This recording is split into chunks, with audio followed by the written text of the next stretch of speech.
Alrighty, hello every folks, and welcome to a little bit of a ramble of sorts here, because I wanted to cover a topic you may potentially have seen a little bit of a sentiment growing towards recently. Namely, Reborn is, overall really solid when it comes to most of the game. But once you start getting into the post-game, I'm not saying things are designed bad, but on a technical level, there's some stuff that needs to be fixed pronto, and I really hope they get on that soon. If not, hopefully the modders will get on it.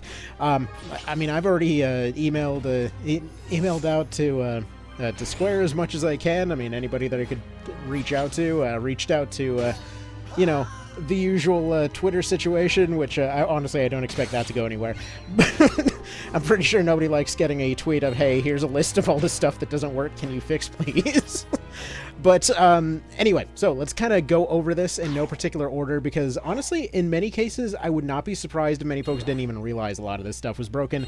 But I kind of want to explain why exactly it even matters, because it's kind of a bit of a big deal if you're looking to challenge run this game or whatever else.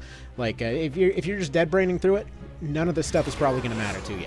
If you're one of those folks that loves to come back over and over and over and over and over, like a lot of us weirdos that have been playing the PSP versions of all three kinds for years, then this stuff is going to matter to you. Okay, so in no particular order.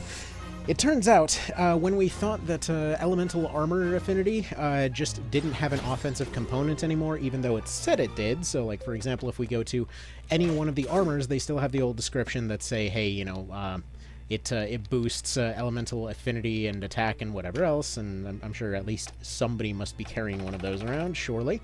Yeah, like let's say Robe of the Storm's over here, right? Enhances lightning abilities and resistance. Now, it turns out every part of that is entirely wrong. After a lot of testing has been done in the recent past here, it turns out that there's only one kind of resistance that's actually doing anything aside from stats. So we are seeing attack values functioning, we are seeing defense values functioning, the stat bonuses seem to function, although by some accounts, the actual bonus in the offhand is potentially artificial in some cases, which that part does make sense, because that's the way it was in the PSP version, that shields would give you their full bonus, weapons wouldn't. Either way, that particular detail is a bit of an unknown, but all other resistances, aside from racial bonuses, currently do not function. So for example, the circlet, which I've mentioned several times based off its numbers, should be a very solid defensive option in a lot of cases, and a lot of units that need a resistance shield of sorts do have access to the circlet. Yeah, that thing, it turns out, doesn't do shit actually this time. Well, it currently in the current version. Hopefully, again, they will end up patching this stuff. I know personally I haven't seen any crashes whatsoever since patch 1.04, but a lot of these other issues still remain, just so you know. And by a lot, I mean everything that's on this list still currently remains. So this means elemental resistance bonuses, elemental scaling bonuses off of equipment, in whatever function they were intended to serve, they don't actually do that. Piercing, crushing, slash resistance do not seem to function, but again, racial resistances currently do. This effectively means that the earrings are the best accessory by miles, because all of their functions for the most part work, whereas almost all the other ones do not, aside from adding a stat bonus. This actually is part of the reason that a lot of the defensive scenario has seemed really weird in the post-game. Namely where we see a lot of cases where elemental weaknesses suddenly take a massive center stage, as opposed to a lot of other kind of building options that were available in earlier versions. So either way, hopefully they get that fixed ASAP, because that is, again, a bit of a big deal when most of the armor functions do not currently work. And again, in the early game, most of it is stats, so in the early game you won't notice most of this stuff. In most cases, it won't make a difference that, a 2 to 3 whatever % bonus isn't working, but once you start getting into the end game, you start seeing some of those bigger numbers that need that scaling sanity. That's when things start looking a bit funky. Now, I'm hoping that this is just a bug they end up fixing and not, let's say a late in development situation where they looked at the numbers and they're like, oh shit, nothing works because our numbers didn't go where we thought they would and we're just going to leave them. That's what happened with the SNES version, so I'm really, really hoping that's not the case. Because as good as the original SNES version was, the endgame equipment balance was some serious dog shit, quite frankly. Anyway, so this actually has led to that similar feeling where a lot of weapons are feeling very, very similar, despite their alleged differences. Another thing that seems to have broken is Prevailing Element. So Prevailing Element is a system that still is in every map of the game, but it doesn't seem to currently point to anything. I've personally tested this one extensively, but basically if you go to the start menu at any time, you see that there's a element symbol. That tells you what element is currently winning the sort of background fight between all these different elements. It's a stalemate breaking system in which basically using an element in particular ways will cause that element to essentially become better or worse depending on the situation. So it's a really cool system to potentially allow for building your teams in particular ways, but in a lot of other cases it it might be a little bit of an issue if it's not there, especially when you for example build a team entirely around one element. You kind of want to get something out of that. So, Prevailing Element appears to be just not pointing to anything. I have gone through every one of the elemental temples, tested all the different elements.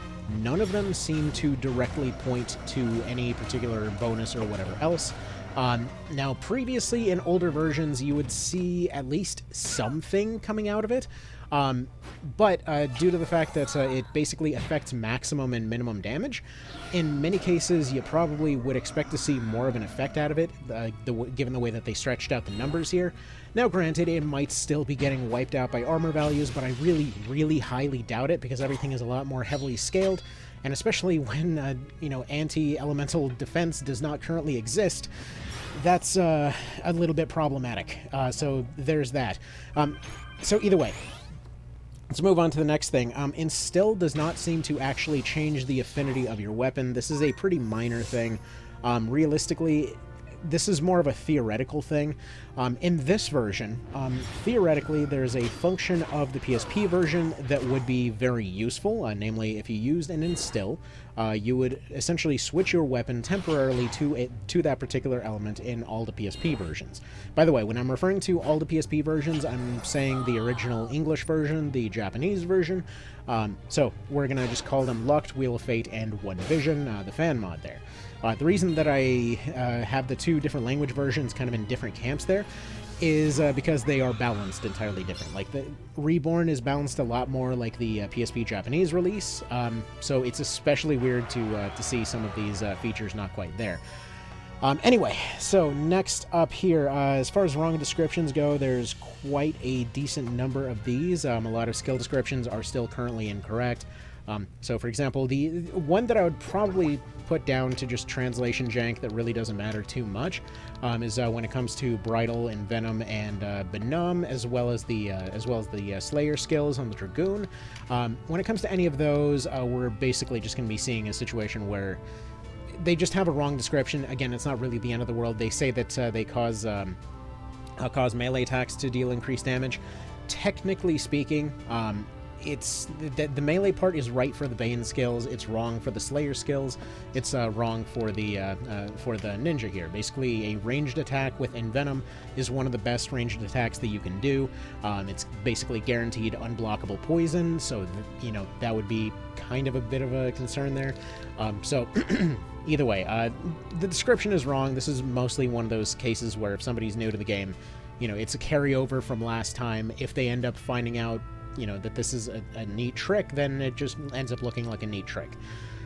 Either way, in most cases, it's really not that big of a deal. Honestly, the biggest deal is just the fact that the ninja really sucks at melee this time around, so seeing this situation where they're basically given this choice of, like, would you like to do 1 damage with ranged, or do, like, 100 damage and die if you try to do melee, it just looks a little weird. Whereas, for example, something like a parry build ends up working very well for them, like a parry and a skirmisher build. Either way, that one's a bit more minor. You still got references to things that do not exist. So, for example, on Stinky Feet, this still says that it has a chance to shackle, whereas it stops this time around. I was very convinced when I first saw this that it was yet another moment of, hey, it wasn't actually merged out of existence. It's, here in this oddly specific situation. Either way. So there's that. There's another one that I haven't been able to confirm because I'm not really sure how you'd be able to confirm it. But that's when it comes to Leaden, that several people have said that it doesn't seem to it doesn't seem to work the same way that slow does. Like, it seems to imply that it has the same slow effect. It makes the unit walk as if they have a slow effect. And interestingly, unlike slow, it can't be countered with quicken, which obviously is kind of a huge deal, strategically. But additionally, it doesn't seem to technically slow the RT ticks. Now, I was posing a theory that maybe it just increases the RT that the unit gets whenever they do stuff, whereas like slow functions off RT ticks. Maybe Leaden works some other way. But I'm assuming that's something we'll only be able to find out from data miners. So either way, that's still up in the air as to whether or not that's actually functioning properly. Speaking of weird unknowns, we have cases like this where the AI still does not currently have the option or function whatsoever to use debuffs. And I do mean if you take all weapons off them, you take all weapon skills off them, all damage dealing options, all items off them, you literally only leave them with like Meditate and Poison Cloud. They will still just run up and punch something right now. So it's not that they're disincentivized. These were previously theoretically handled by assigning a sort of damage score to every debuff, which is why they, tended to, for example, like in the One Vision mod, throw them out in a very seemingly logical manner in a lot of cases, that they seem to know when to employ certain debuffs at certain times, and it felt really smart. This time around, yeah, they won't use them at all. This has been a thing since launch. But it appears that whatever score is supposed to be assigned to this is literally either non-existent or zero. I'm not sure how that even happens. I mean, it was like a built-in function to the game, so you'd assume it'd be in there, but either way, whatever's going on there, it does not currently exist. Anyway, another thing is when it comes to stuff like the octopus over here, there's some skills that feel like they've... I don't know, it feels like with monsters, there's something about the way that they were balanced that makes them non-functional in the endgame. So like Poison Rain does actually seem to function normally pretty early on, but once you get into the late game, it feels like there's a certain resistance threshold that it simply cannot overcome. To the point that I was seeing this out of several people when I was still using this Mr. Fridge Adventure over here. When I was going and using them early on, I was like, well, I remember this guy always poisoning. I just haven't used them for a while because, I really haven't had much of a reason to use this, poison cannon when I have quicker ways to do it. And then I've been testing it in the end game, and yeah, no, it feels like 10% or lower on the poison odds at this point. Even maxed out, even when I switched him over to a Ring of Mind, even when I switched over to feed him a bunch of Mind Charms and things, it just felt like this guy could never hit a dang poison to save his life. It's the weirdest thing, because he was doing that, I would say, maybe 50% of the time in the early game. Whereas many of the other monsters have other skills that will essentially make up for their weaknesses, like, for example, with the Cyclops, you give them some black powder or something like that, they'll end up holding up just fine, and I actually don't know why I took it off of him. Why the hell did I do that? That's a dumb decision. Never take a Spellcraft off your Cyclops, wherever I happen to have put it in this list. Anyway, there it is. I knew I had some of that around somewhere. But still, like, for example, with this guy, even 30% hit odds are fine. They're not the bulkiest thing in the world, but they're decent. They're good supports, they're good casters, like, they're good in a lot of situations still. Howl is still very good. They're able to still keep functioning, even if it's in a kind of weird niche. And, okay, fine, that's great. Also, why does he have the ability to use Instill Shadow? This makes no sense. He physically is unable to use Instill Shadow at all. Basically, this buff applies to a weapon. He is physically incapable of equipping a weapon. There's no reason for him to have that. So, like, just to show this here, there is no weapon that he can put on whatsoever. There's none. Not a single one. At all. anywhere of any kind. So there's no reason for him to have a buff that he can't use. He can't use it on other people. He doesn't have that. But, you know, something like Howl or Glare or whatever else, all that stuff is great. Anyway, what else here? So accuracy has been super, super weird, especially when we consider that a lot of the things about the songstress have been redone. So, for example, seeing the songstress come in with like the ability to basically use one song for free, or at least 5 songs for free. Like they have their instruments loaded up with different music. This is awesome. I love that as a feature. All of that's been great, you know, seeing stuff that, like, for example, that Healcraft is a little bit weird, but seeing Renewal, you know, showing up as something that she can do in an AoE consistently, seeing the Spellcraft plus MP buff, and then you have a thing that inflicts Misstep on everybody nearby. For the sake of reference, I have not seen an Archer have anything below 100% odds for well over 100 hours in this game. They do not, like, if somebody puts on Sidestep, okay, I should say the majority of that 100 hours. If the weather is really bad, if somebody puts on Sidestep, if somebody puts their, ends up giving them the, you know, the debuff, whatever the hell it was, False Flight there, on that particular Archer, then their odds to hit would be 40%. But each of these are essentially functioning independent of Evasion. So currently, Agility and Avoidance are functionally dump stats in most situations. Basically, the way that they did it, and this one I'm assuming was intentional because it feels like the debuffs were essentially redone to make up for this. But basically, when it comes to dodge, like it'll cap the hit rate, any unit targeting them at 20% or at 80%. It will essentially shave away the top 20%, which is a cool way of handling it. Okay, I do like that aspect of it. I do like that additional function added to things like dodge and sidestep and whatever else. It basically means that if you have a unit that's completely outclassed, that buff will still, rather than stacking, essentially allow them to overcome it in this other way. But this does essentially mean that there's certain buffs that have absolutely no purpose whatsoever. Because Misstep is a thing that improves your hit odds versus that unit by 20%. It doesn't do anything else. What is its purpose? Like, it isn't available on turn 1 or anything. It's a offensive thing that they gotta get close to use. There's a few things like this, and it makes beyond no sense to have in here. I mean, it's not like no time was spent on it. It got its own fancy icon and everything, but what is it here for? So that part's beyond odd. I'm not really sure what to make of that. Alright. Next up, scaling bonuses on weapons do not function for whatever reason, at least for the most part. Like, it seems like attack values will function properly, but the reason that we're not seeing endgame weapons feel like endgame weapons anymore, and why a lot of them feel very universal, like, for example, I've been, for the most part, keeping my top guy here, running a Scorpion +1. For the majority of this time, I've been running a Scorpion on a Volge, if I can remember where the dang thing is.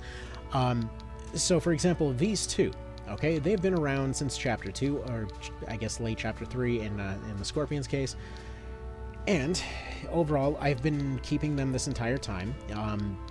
They've been functioning just fine. But you may notice the kind of weird discrepancy here, because technically speaking, you know, 68 attack, 84 attack, you know, 120 attack, surely that should make a bit of a difference, as well as the fact that this thing should have, in theory, looks like 44% extra damage on it. It doesn't, though.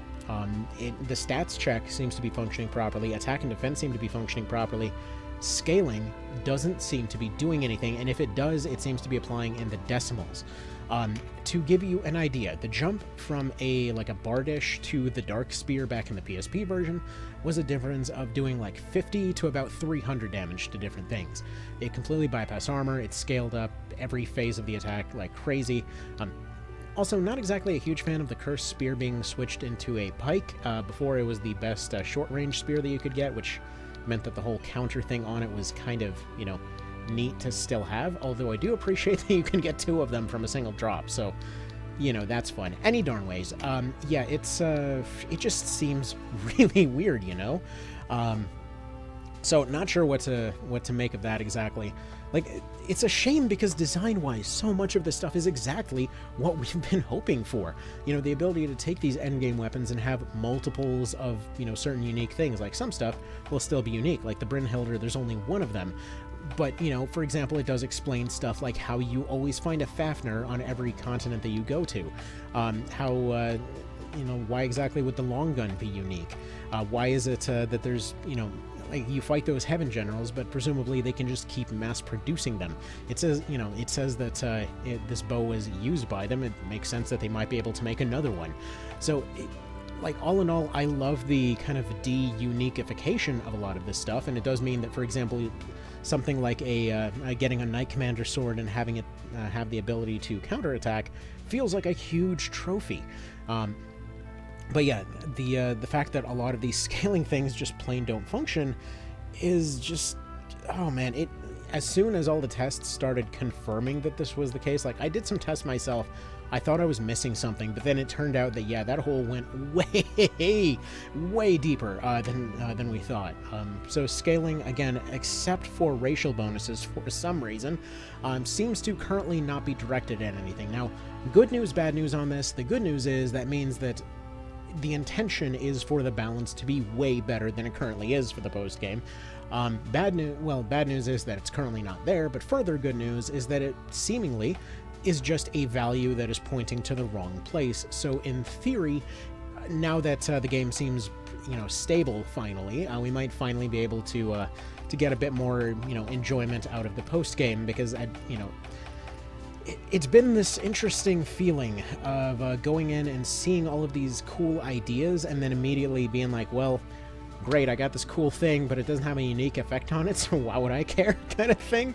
Like, technically speaking, between my two patriarchs here, one of them's got the Zolotl's Canine, the other one's got the Dragon's Fang. So the Canine, he's his lightning element, it should be doing an extra 15% damage to him.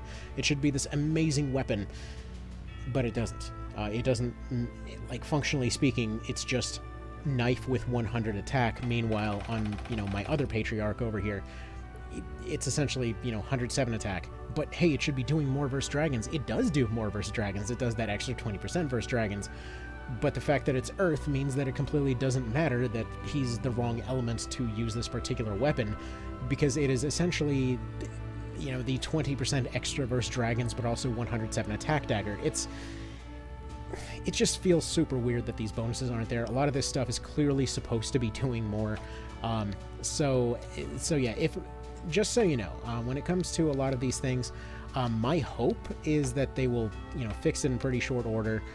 Because again, there's a lot of pieces of equipment that really should be doing more. Like, clearly the niche of the circlet here is supposed to be the mind shield of this game. 8% like elemental resistance. I know it seems like a small number, but in the way that this game's calculated, the way that it, like, this thing is the equivalent of an item in the PSP version. There was the Bronze Helm +1, which had sucky overall stats, but it had 8% racial resistance against everything. And basically, in that role, it became one of the best helmets despite being complete trash, like, overall stats-wise, just because of that scaling bonus. It was there. Like, if somebody was going to do insane numbers, it would essentially nerf those numbers going towards you. It wouldn't be, you know, as good hard armor, but it would be there to essentially normalize the numbers for you, and that was a cool role for that equipment to have. A lot of these relics, when you're upgrading them to, you're basically combining them to increase these stats up here. Again, almost none of which do anything. Like, I was wondering why it was that the Skull Mask made such a difference in a lot of cases, and it's because this thing has 10%, you know, anti-people resistance that is actually functioning. The reason that dragons seem to completely fall off is because everyone's pretty much running worm scale at this point. Again, massively nerfing dragons in the later game. But yeah, whereas a lot of other equipment you're really only using for its special effects, like, for example, Luminant Guards, you pretty much just have on there for the purpose of giving you a boon of swiftness. I mean, granted, these other bonuses are okay, but still, it's just a real shame that this is currently going on. So, I just wanted to go ahead and kind of cover that this was a thing. Let's see, going down the list here, let me make sure. Oh yeah, resist abilities. I totally forgot about this. I have a feeling they're meant to be in the game as well, because if we go over to... Do I have crafting? Okay, I don't have crafting menu here. that's fine. We'll just go ahead and leave POTD for a second.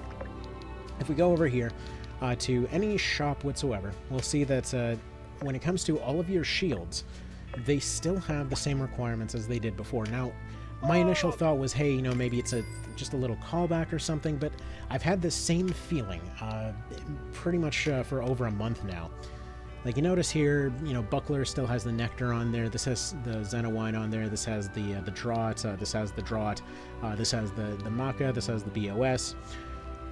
So why are these here? For folks that are new to this, basically in the PSP version, the whole point of these upgrades was that you were going and you were basically taking a healing item and you were just incorporating it into your shield, more or less. So, for example, you have Illumina Nectar on this one. Buckler +1 gave you Silence Proof. Something like the Pelta gave you immunity to paralysis. The Aspis made you immune to sleep. This made you immune to charm. I used to always joke that, yeah, nobody wants to date a Rome cosplayer. Spike Shield made you immune to poison. Balder Shield made you immune to slow, because at that point this was the secondary caster shield, and the Wizard Hat took over as your anti-silence option, right?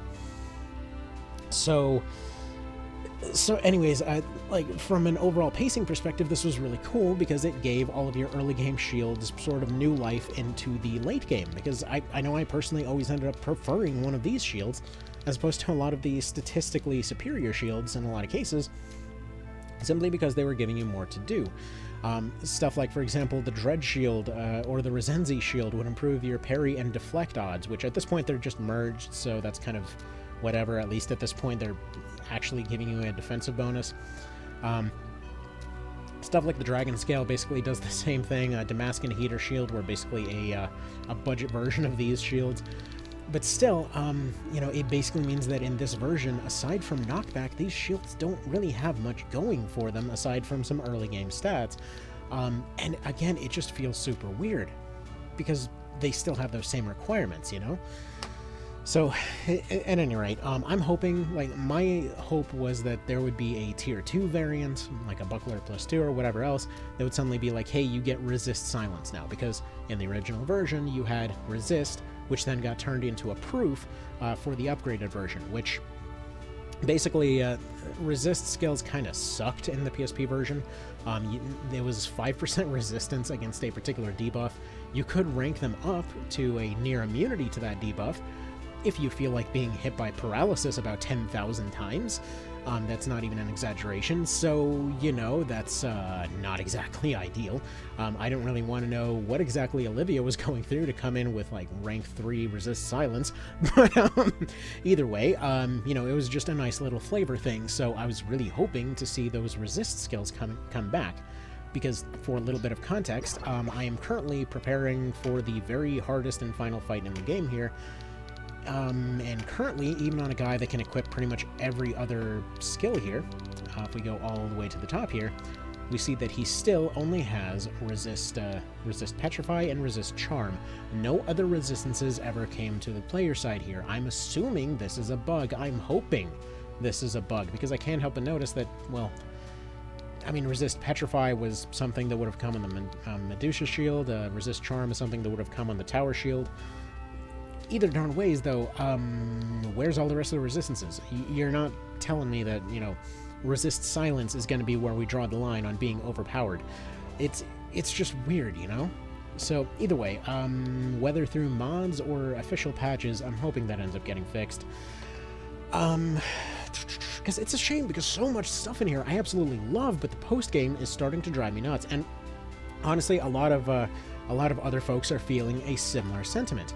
That the post-game was when you started, you know, experimenting with a lot of these crazy mechanics, and it's like you can kind of start getting into that. You got the Stinky set, you got a lot more set effects than before, and then there's just this constant thing of like, oh cool, I upgraded this thing, you know, it's gonna be this cool build from, you know, from before. Why isn't it doing the thing that I want it to do? It's just so weird right now. I really, really, really hope that this gets better. Again, for the sake of context, so we're completely clear on this, the reason that a lot of people are pointing out that Fusiliers are not doing as much damage as they're supposed to, Like, for example, if they have the long gun, this thing is supposed to have 34% extra damage that it is currently not doing. In the case of the archers, essentially the scaling specialist, in this case, this one, under the right circumstances, let's see, with this Pager bow, even with their higher stats and everything else, they have another 55% bonus damage that they would be doing under certain circumstances that they are currently not doing. Well, they're doing 23% of that against ghosts, but that's just kind of whatever. Still, point being, they are taking a massive nerf considering that scaling is their main strength. The reason that we're not seeing archers doing more than 1 damage this time around, which honestly I've still found ways to use them because they've always had so much friggin' trickery to them, is because their strength is their scaling, and their scaling doesn't get a chance to function. Anyway, so that'll be that. This has been a bizarrely negative sounding thing. Honestly, I still think it's a bit of a strength of the design here that it took this long for all this stuff to be truly confirmed. But still, all things considered, once these issues are ironed out, I mean, again, whether through patches or mods, like, this is still the balance, like, the overall function that I would like this game to have. I like the systems in place here. Obviously, in the meantime, you know, until the usual jokes of, you know, Matsuno, fix your shit here, until all of that ends up passing through, you know, we still have, you know, the early game to enjoy. We still have One Vision to enjoy, all of that kind of fudgery. And yeah, let's hopefully get on Square Enix's case to fix the dang bugs, because honestly, post-game is feeling a little lackluster if they don't get that crap fixed. It's a shame. You get all this cool stuff and it's not doing anything. Alright, you guys have a good one. Take care. Hope to see you soon if I'm disappearing for a few days. Christmas shenanigans. Anyway, y'all have a good one. Take care. Be nice and all that, obviously. Okay, bye.